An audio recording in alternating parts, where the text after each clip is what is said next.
ले जी, एक फरमाइश आई है। वो कह रहे हैं जी काफ़ी अरसे के हो गया आपने कोई इस तरह की वीडियो नहीं बनाई। पहले हम शुरू में बनाते होते थे, लेकिन वक्त की कमी की वजह से फिर हम इस तरह की वीडियोस नहीं बना सके और फरमाइशें बहुत ज़्यादा आ रही होती हैं, फिर इस वजह से मुश्किल हो जाता है। तो एक क्लिप भेजा गया है, यानी कि लिंक। उन्होंने कहा जी कि आप गुरु नानक जी के ऊपर आप लाजमी ये वीडियो बनाएं। उनका कोई है बायोग्राफी के द फाउंडर ऑफ सिखिज्म। तो मैंने कहा जी चले लाजमी देखते हैं। He who has no faith in himself can never have faith in God. सिक्खी के फाउंडर गुरु नानक देव जी का जन्म 1469 में तलवंडी गांव में हुआ था, जो कि इंडियन सब कॉन्टिनेंट के पंजाब रीजन में मौजूद था। इस गांव को अब ननकाना साहिब कहते हैं, जो कि लाहौर के पास यानी प्रेजेंट डे पाकिस्तान में मौजूद है। दुनिया भर में सिख धर्म के लोग इस दिन को सेलिब्रेट करते हैं। गुरु नानक देव जी के पिता का नाम था मेहता कालू जी, जो कि एक अकाउंटेंट थे। इनकी माता जी का नाम था माता तृप्ता जी, जो कि एक सिंपल और बहुत ही रिलीजियस वुमेन थी। इनकी एक बड़ी बहन भी थी जिनका नाम था बीबी नानकी जी।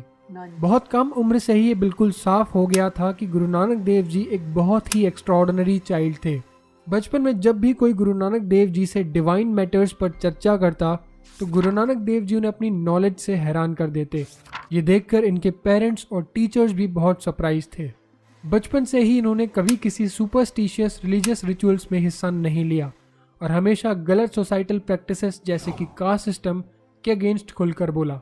जब गुरु साहिब 12 साल के थे तब इनके पिताजी ये चाहते थे कि गुरु नानक देव जी कोई अच्छा प्रोफेशन चूज करें और इसीलिए इनके पिताजी ने इन्हें 20 रुपए दिए थे सच्चा सौदा यानी to strike a good bargain करने के लिए। लेकिन गुरु साहिब ने कोई ट्रेड करने के बजाय इस पैसे का इस्तेमाल किया कुछ साधुओं को खाना खिलाने के लिए, जो कि कई दिनों से भूखे थे, क्योंकि गुरु साहिब के अकॉर्डिंग इससे बड़ा सच्चा सौदा और कुछ नहीं हो सकता। और इसी तरह से शुरुआत हुई लंगर सेवा की। इसी तरह के नोबल एक्शंस के कारण ये साफ हो गया था कि गुरु साहिब कोई आम इंसान नहीं थे, बल्कि भगवान का ही एक रूप थे। 16 साल की उम्र तक आते आते गुरु नानक देव जी बहुत से रिलीजियस टेक्स्ट और लैंग्वेजेस जैसे संस्कृत, पर्शियन और हिंदी को मास्टर कर चुके थे। ईयर 1487 में गुरु नानक देव जी की शादी माता सुलखनी जी से हुई और इनके 2 बेटे हुए जिनका नाम था श्रीचंद और लक्ष्मीदास। इसके बाद गुरु नानक देव जी अपने परिवार और बचपन के दोस्त भाई मर्दाना जी को साथ लेकर सुल्तानपुर लोधी शहर में आकर रहने लगे। यहाँ गुरु साहिब एक अकाउंटेंट का काम करने लगे। यहाँ पर गुरु साहिब सारा दिन काम करते हुए बिताते थे, लेकिन सुबह और शाम को भाई मर्दाना जी के साथ अपने रबाब पर भगवान के शब्द गाया करते थे। एक दिन जब गुरु नानक देव जी वैन नदी में स्नान कर रहे थे तो अचानक से वहां से गायब हो गए। ये देखकर आसपास के लोग बिल्कुल ही हैरान हो गए और गुरु साहिब को ढूंढने लगे, लेकिन गुरु नानक देव जी कहीं नजर नहीं आए। फिर 3 दिन बाद गुरु नानक देव जी उस नदी से बाहर आए और कहा, ना कोई हिंदू ना कोई मुसलमान, और कहा कि उन्हें भगवान के दरबार से ये हुक्म मिला है कि वो खुद को पूरी तरह से मानवता के लिए समर्पित कर दें। यहीं से गुरु नानक देव जी ने अपनी जिंदगी के एक नए सफ़र की शुरुआत की, एक सफ़र जिसमें वो अपनी टीचिंग्स को दुनिया भर में फैलाएंगे। इसके बाद आने वाले अगले 30 सालों में भाई मर्दाना जी के साथ गुरु नानक देव जी ने 4 मेजर स्पिरिचुअल जर्नीज कंप्लीट की, जो कि इंडिया, साउथ एशिया, तिब्बत और अरेबिया से होकर गुजरी, और जिसमें इन्होंने लगभग 30,000 किलोमीटर ट्रेवल किया। इन जर्नीज में इन्होंने भगवान के एक नए कॉन्सेप्ट को आगे बढ़ाया, जिसमें भगवान को इन्होंने निरंकार, निर्भव, निर्वैर, सैभंग, एक कर्ता पुरख और सतनाम बताया। इन्हीं जर्नीज की वजह से इनके फॉलोअर्स पूरी दुनिया के अलग अलग हिस्सों से आए। एक हाउस होल्डर की लाइफ जीते हुए भी गुरु साहिब ने अपने मिशन को जारी रखा और लोगों को भगवान के रास्ते पर चलना सिखाया। इन्होंने प्राइड, एंगर, ग्रीड, अटैचमेंट और लस्ट को 5 थीव्स कहा, जिसके कारण लोग भगवान से दूर हो जाते हैं। इससे बचने के लिए गुरु साहिब ने 3 पिलर्स का एक कॉन्सेप्ट फॉर्मुलाइज किया, जो कि है नाम जपना, to meditate on the name of God, किर्त करना, to earn an honest living, वंड के छकना, to share some of your wealth with others. Guru Nanak Dev ji के अकॉर्डिंग भगवान उनकी बनाई हर एक चीज़ में मौजूद है और हर एक ह्यूमन बीइंग भगवान से जुड़ सकता है बिना किसी रिचुअल को परफॉर्म किए, सिर्फ भगवान का नाम जप कर और भगवान को सच्चे मन से याद करके। गुरु नानक देव जी ने एक यूनिक प्लेटफॉर्म तैयार किया जो कि एंटायरली बेस्ड था इक्वालिटी और लव के ऊपर, और साथ ही साथ इन्होंने हिंदू कास्ट सिस्टम और मुगल रूलर्स की थियोक्रेसीज को खुलकर अपोज किया। इन्होंने ईगोटिज्म, फॉल्सहुड और हिपोक्रेसी से जुड़े डेंजर्स को भी एक्सप्लेन किया और लोगों को भगवान का नाम जपने के लिए प्रेरित किया। इन्होंने त्याग या रिनंसिएशन के पाथ को पूरी तरह से रिजेक्ट किया और एक हाउस होल्डर लाइफ को एम्फसाइज किया जो कि ऑनेस्टी, सेल्फलेस सर्विस और भगवान के नाम को याद करने पर बेस्ड हो। गुरु नानक देव जी ने पूरे मैनकाइंड की इक्वालिटी को प्रमोट किया और वुमेन इक्वालिटी के इम्प्रूवमेंट पर भी बहुत काम किया। 1499 में जब दुनिया वुमेन को कोई भी स्टेटस और रिस्पेक्ट नहीं देती थी, तब गुरु साहिब ने इस चीज़ को इम्प्रूव करने के लिए एक मैसेज दिया, जिसमें इन्होंने कहा, from woman man is born, within woman man is conceived, to woman he is engaged and married. Woman becomes his friend. Through woman, the future generations come. When his woman dies, he seeks another woman. To woman, he is bound. So why call her bad? From her, kings are born. From woman, woman is born. Without woman, there would be no one at all. O Nanak, only the true Lord is without a woman. 15th century में ऐसा करने वाले गुरु साहिब पहले थे। अपनी life के बाद के सालों में इन्होंने करतारपुर शहर यानी द क्रिएटर्स टाउन की स्थापना की और वहीं जाकर रहने लगे, जो कि रावी नदी के तट पर स्थापित है। यहाँ भी लोग इन्हें दूर दूर से सुनने आते थे।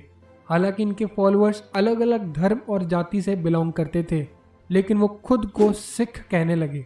सिख शब्द का बेसिक मीनिंग होता है लर्नर और अ स्टूडेंट। यहाँ इन्होंने एक किसान बनकर अपना समय गुजारा।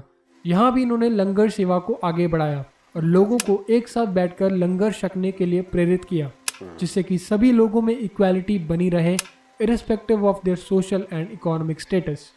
ईयर 1539 में गुरु नानक देव जी ने गुरु अंगद देव जी को अपने सक्सेसर के रूप में चुना और इसके कुछ दिन बाद ही गुरु साहिब सचखंड को रवाना हो गए। गुरु नानक देव जी की राइटिंग सिख धर्म के सबसे पवित्र ग्रंथ गुरु ग्रंथ साहिब जी में मौजूद है। इन्होंने सिक्खी के बहुत से स्पिरिचुअल हिम्स जैसे जपजी साहिब, आसा दी वार, 12 माह, सिद्ध गोष्ठ और दखनी ओंकार लिखे हैं। डिफरेंट फेथ्स और ट्रेडिशंस में गुरु नानक देव जी को बहुत से नामों से जाना जाता है, जैसे कि सतगुरु नानक, जगत गुरु नानक, बाबा नानक, नानक शाह फकीर, भगत नानक और नानक कलंदर। So thank you guys for watching. Guru Nanak Dev ji की लाइफ को सिर्फ एक 5-10 मिनट की वीडियो में फिट नहीं किया जा सकता, पर इनकी लाइफ का एक ओवरव्यू भी हमें बहुत कुछ सिखा जाता है, जिससे कि हम भी एक बेटर इंसान बनने का ट्राई कर सकें। बड़ी बात है ये भी, ये नहीं कि काफ़ी है, बड़ी छोटी सी थी, लेकिन इसमें भी 2-3 चीज़ें ऐसी थी जो पहले नहीं हमने सुनी हुई थी। तो अच्छी एक है, इस तरह की चीज़ें बार बार चेक करते रहने चाहिए। किसी के से भी कोई भी आप ऐसे चीज़ें होती हैं, हाँ, नॉलेज मिलती रहती है। ज़रूरी नहीं है कि बहुत का मतलब ये है कि हमेशा सीखते रहो। हाँ, ये भी मुझे नहीं पता था, मैं पहली दफ़ा सुना कह रहे हैं बांट के खाओ। हाँ, उसमें भी कोई वो ना रखें, जात पात का ख्याल ना रखें। तो असल चीज़ तो ये थी कि वो क्योंकि हिंदू घराने से थे और हिंदुओं में जात पात तो बहुत ज़्यादा चलती थी ना, कि ब्राह्मण, खत्री और शूद्र इस तरह करके उनकी जो जातें थी। और छोटे जात वालों को तो वो अपने मंदिरों के बाहर से नहीं गुजरने देते थे, उनको बर्तनों में खाना नहीं खाने देते थे, या उनके लिए बहुत ज़्यादा वो फ़र्क रखा जाता था छोटी जातों से बड़ी जातों का। तो वो जात पात का ये सारा सिस्टम ख़त्म करने आए थे। उन्होंने कहा कि नहीं, इंसान सारे बराबर हैं, इनमें कोई वो नहीं है। और सबसे बड़ी वो चीज़ कि ख़वातीन को कितना ज़्यादा उन्होंने वो ऑनर दिया कि ख़वातीन जो है वो कुछ भी ना होता अगर ख़वातीन ना होती, और सब कोई तो ख़वातीन से पैदा होते हैं। तो इसलिए उनका, और उन्होंने अपनी बहन नानकी को हमेशा साथ रखा। उनका अपना नाम नानक था और बड़ी बहन जिन्होंने उनको पाला था उनका भी फ़र्क था उनका। और भाई मर्दाना जो मुसलमान थे वो हमेशा साथ रहे, हर सफ़र में उनके साथ रहे, सारी ज़िंदगी उन्होंने साथ निभाया।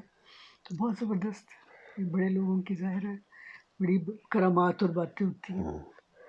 फिर जाहिर सी बात है वो पैदा भी पाकिस्तान में हुए थे, वो थे तो पाकिस्तानी। लो जी 500 साल पहले हुए। हाँ थे फिर भी पाकिस्तानी। हाँ। लो जी ज़रूर देखें, हमें तो बड़ा अच्छा लगा। उम्मीद है कि आपको भी अच्छी लगेगी वीडियो। मिलते हैं अगली वीडियो में, तब तक के लिए अपना ख्याल रखें, दुआ में याद रखें। रब रखा। अल्लाह हाफ़िज़।